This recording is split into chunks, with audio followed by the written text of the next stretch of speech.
Alright, let's see if we can get the same result with this as our base. Now when we're using something as a base, we are treating it as a repeating unit. So I'm going to put the bracket around that.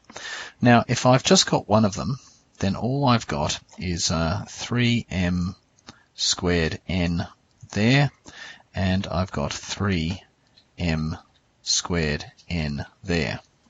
Now if I take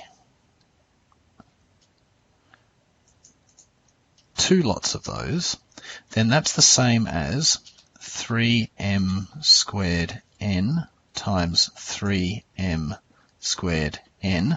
And what I can do is I can put brackets around those like that. There, now I've got to write out this side, equals 3m squared n times 3m squared n. Now, as you can see, this is already getting a bit tedious.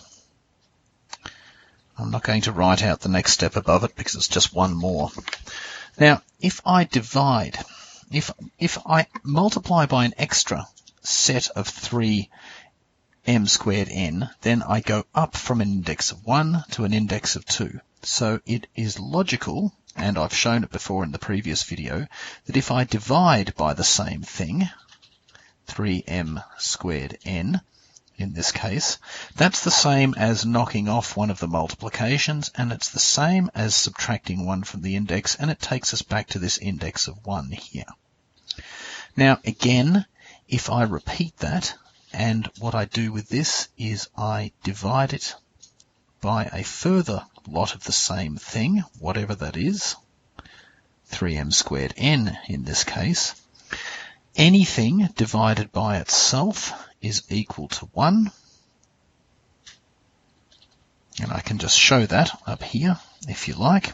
I'll do 3m squared n over 3m squared n, and what I'm going to do is divide by n top and bottom, divide by m squared top and bottom, and divide by 3 top and bottom, and what I end up with is 1 times 1 times 1 over 1 times 1 times 1, which is of course equal to 1. That's where this is coming from here. And the effect on the index is of course to subtract 1 from that, and so I get the base part there now to the power of 0 equaling 1.